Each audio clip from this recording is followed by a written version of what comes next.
Look, let's get one thing straight right from the jump, because I'm sitting here watching the screens, listening to the noise, watching how fast a narrative gets manufactured when the world wants a villain. You want a statement? You want to know what I think about these files, these names, this whole circus they trying to rope me into like I'm some kind of anchor for every dark secret in this country? They got a playbook. I wrote a lot of playbooks in my life: how to build a label, how to throw a party, how to run a room, how to make the whole world dance to a beat you dreamed up in a basement in Harlem. But this playbook they running on me, this is an old one. This is the one where they take a successful black man who built an empire from scratch, a man who got too rich, too loud, too independent, and too powerful, and they decide they need to dismantle him piece by piece. And how do you do that in modern America? You don't just beat him on the charges, you tie him to every bogeyman in the history books. You throw every conspiracy theory, every dark rumor, every unverified list of names into a blender, press puree, and serve it up to a public that's addicted to outrage. Let's talk about these files. Every time a batch of documents drops, the internet turns into a giant courtroom where everybody's a judge, a jury, and a hangman all at once. My name ain't in those files. Let me repeat that for the people in the back who are too busy typing hashtags to read actual facts. My name is not in those files. I was never part of that world. I was never on those islands. I never flew on those planes. And I never had anything to do with that sick, predatory ecosystem. Period. End of story. I built my life on visibility. For 30 years, I lived my life in front of the cameras. My parties, legendary. Everybody was there. Athletes, politicians, actors, moguls, street guys, high society, church folk, hip-hop royalty. When you're at the top of the culture, you throw rooms together where worlds collide that have no business being in the same room. That was my superpower. I brought culture to the boardroom, and yes, things got wild. We lived large, we celebrated hard, we pushed boundaries, because when you come from nothing and you conquer the world, you want to celebrate like you're never gonna die. But let me tell you something.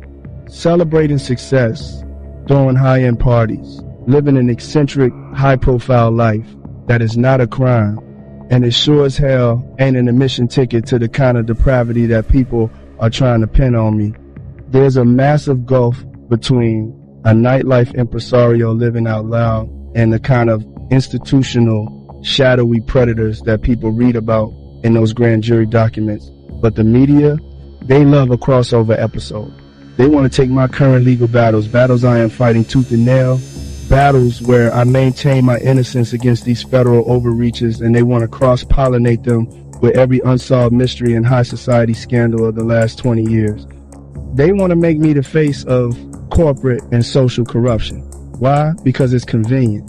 Because if you can make people believe that Diddy is connected to Epstein, then you don't actually have to look at the real systemic rot in politics, finance, and Hollywood. You just give them a black and white photo of me in a white suit, drop a spooky voiceover, and let the internet do the lynching for you. I've had a lot of time to think lately. When you're isolated, when you're stripped of your phone, your cars, your routine, your freedom of movement, you see things clearly. You see who your real friends are. You see how fast the people who used to eat at your table will step over your body to get to the next microphone. But you also see yourself. You look in the mirror and you ask God, what is the lesson here? Why is this storm hitting my house with this kind of hurricane force? And the answer I keep coming back to is that I got complacent. I believed my own myth too much. I thought that because I was Sean Combs, because I created Bad Boy, because I made billions, because I survived every industry shark and backstabber for 3 decades, that I was untouchable. I forgot that the higher you climb, the bigger the target on your back, and the more people are waiting for you to slip so they can tear down the monument. So when people ask me what I think about the Epstein files, my response is simple. Stop trying to use me as a distraction. Deal with the actual facts. Look at the actual victims. Stop turning human trafficking and abuse into a game of 6 degrees of separation where anybody who ever took a picture at a club in Miami gets lumped in with monsters. It's lazy, it's dangerous, and it destroys the pursuit of real justice. Curtis is a master marketer. I give credit where credit is due. I always have, always will. That's the businessman in me. When you look at what he's done, the way he built G-Unit, the way he navigated the streets of Queens, brought that raw, unfiltered energy to Interscope, and built an empire out of pure opposition, you have to respect the hustle. In this game, and in the culture we birthed and built with our sweat and blood, you can't hate on a man who knows how to grab the steering wheel of the media machine and steer it wherever he wants it to go. Fifth figured out early on that negativity sells. Conflict drives engagement. Trolling creates headlines. He turned conflict into a business model, and honestly, it worked for him. It sold millions of records. It built TV shows. It kept his name in the news cycle for over 2 decades. That's his playbook. That's his energy. But my playbook is built on love, power, elevation, and legacy. When I was coming up in Harlem, when I was throwing parties, when I was carrying crates of records for Uptown, when I was building Bad Boy from a dream in a garage into a global billion-dollar cultural juggernaut, I didn't do it by tearing down the house next door. I did it by building the tallest tower the city had ever seen. When Biggie and I brought the East Coast back, we didn't do it by obsessing over what everyone else was doing in their backyard. We did it by making music that felt like royalty. We gave you fashion, we gave you lifestyle, we gave you the platinum suits, the yachts, the global vision. We showed young black kids that you don't just stay in the struggle, you conquer the world and you sip fine champagne while doing it. So when 50 comes at me, when he makes the jokes, when he posts the memes, when he tries to turn every situation into a circus, I just sit back in the shade, put my sunglasses on, take a deep breath and smile. Cause I understand what it really is. When someone is constantly speaking your name, when someone spends years, literally years, focusing their creative energy on analyzing your life, your moves, your parties, your business, your persona, that's not hate, that's obsession. That's a fan in disguise. That's somebody who is deeply, profoundly captivated by the magnetism of the Bad Boy empire. Think about it.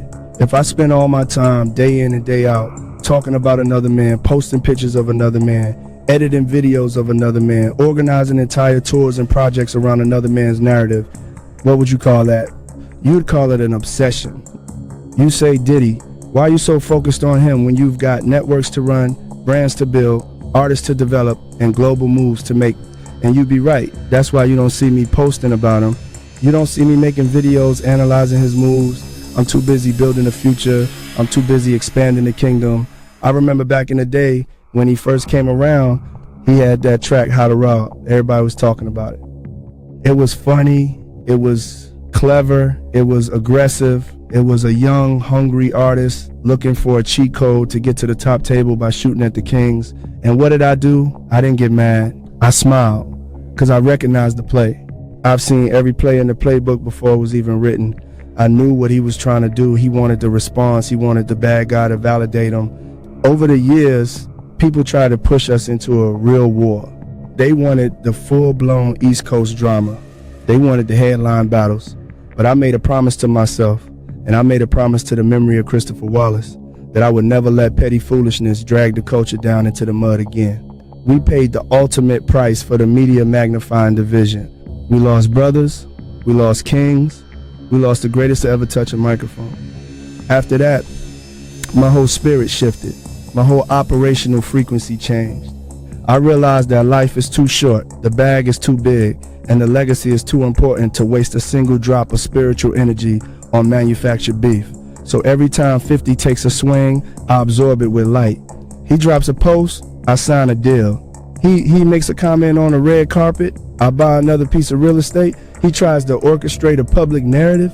I launch a new venture, empower a new generation of black entrepreneurs, and keep the vision moving forward.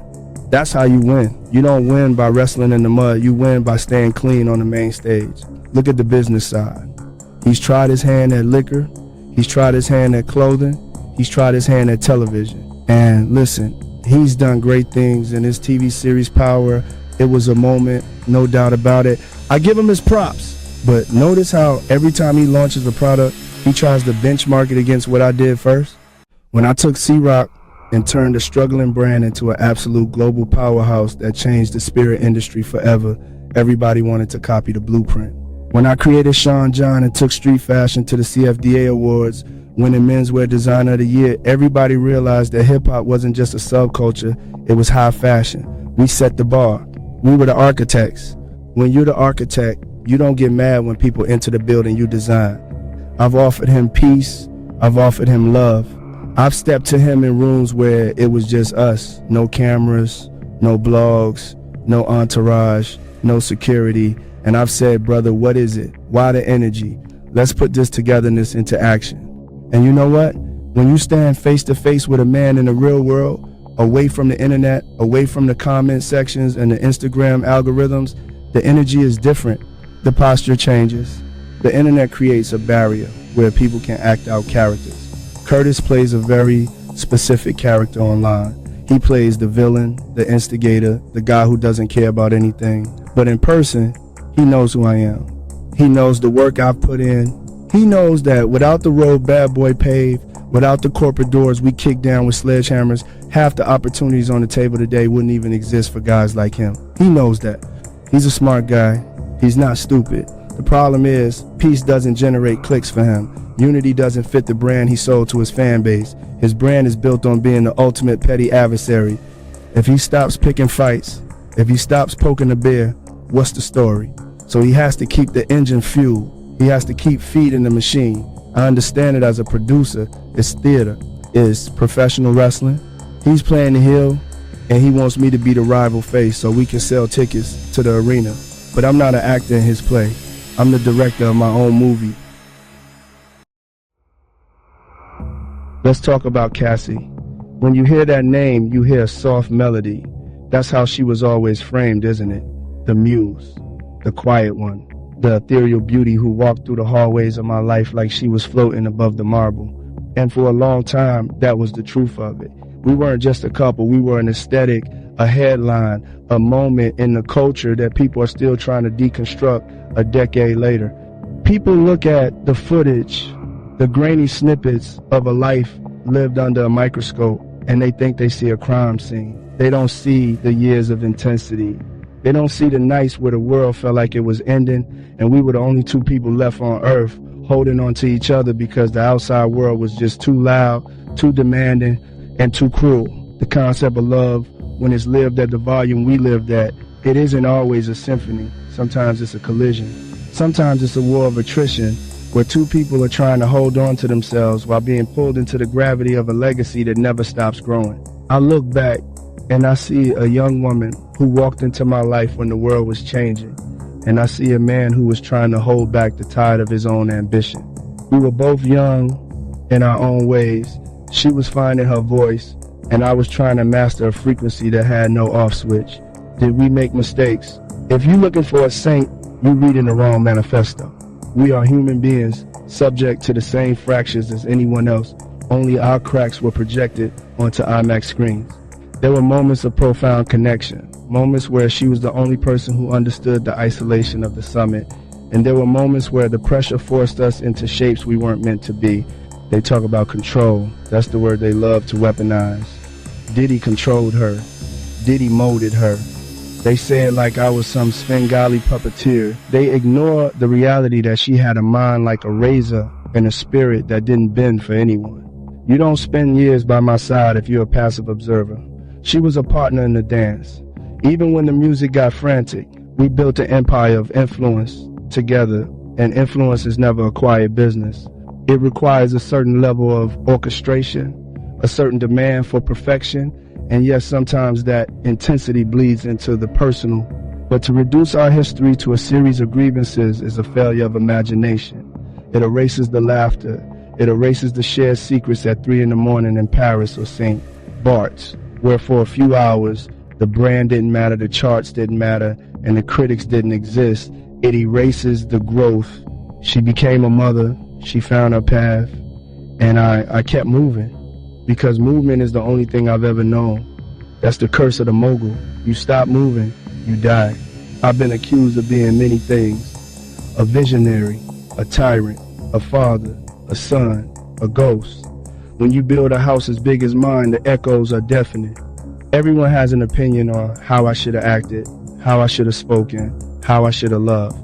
But love is not a contract governed by the rules of public opinion. It's a messy, volatile, beautiful, and sometimes destructive force of nature. When I look at the legal filings and the public scrutiny, I don't see the woman I knew. I see a curated version of history designed to satisfy a court of public opinion that has already reached its verdict. I see pain, certainly. I would never be so arrogant as to deny that she walked away with scars. We all have them. I have mine. But to pretend that I was the villain in a story where we were both drowning is a lie I won't sign my name to. I have regrets, of course. I'm not a monster despite what the trending topics might suggest. I regret that we couldn't find a way to land the plane without a crash. I regret that the transition from lovers to ghosts was so loud. Okay, so the next question that I want to ask about is, how do you feel about Jay-Z recent concert? Listen to me. Listen to me very closely. What you all just witnessed in that arena tonight, that wasn't a concert. Don't call it a concert. Don't cheapen it. That was a masterclass in execution, vision, and pure, unadulterated black excellence. I've been in this game for over 30 years. I've produced the records. I've built the icons. I've curated the stage. I've smelled the sweat of every stadium from Madison Square Garden to the Tokyo Arena. I know what greatness looks like. I invented half the fly stuff you see on these stages today.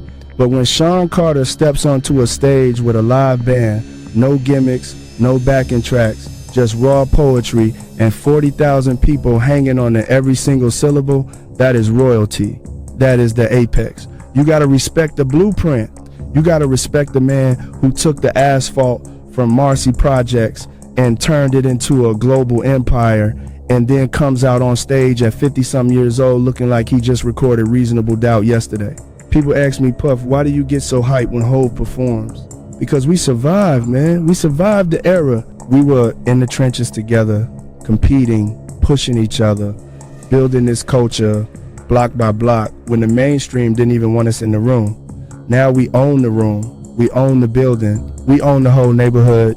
So when I see my brother up there commanding that crowd like a maestro, I don't just see a rapper. I see a billionaire strategist. I see a king. When we started Bad Boy and Rockefeller back in the 90s, they told us hip-hop was a fad. They said we wouldn't be doing this past 30. They told us rapper turned businessman was an impossible dream. They tried to put a ceiling on our ambition. Look at us now.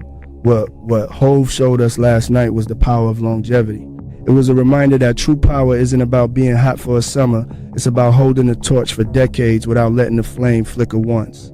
Every track was a testament to dedication. Every transition was a lesson in musicality. To watch a young black boy from Brooklyn grow into a visionary who can command stadium stages worldwide unapologetically on his own terms is the definition of the American dream. This isn't just about rap. This is about showing the next generation of black creators, entrepreneurs, and visionaries what happens when you believe in your own value. Salute to the God. Salute to the team that put the show together. Salute to Brooklyn. We are witnessing history in real time. Never take it for granted. Love, greatness, and legacy. What's good, y'all? It's OB Media. So the moment y'all been waiting for is finally here. Diddy breaks silence, and this one is very, very interesting. I want y'all to let me know in the comments, how do you feel about this? Diddy was speaking about the fact that they actually assassinate his character. We know this is something that happened quite often, so I wouldn't be surprised, there's lies, being, created about Diddy, but I know for a fact he ain't innocent.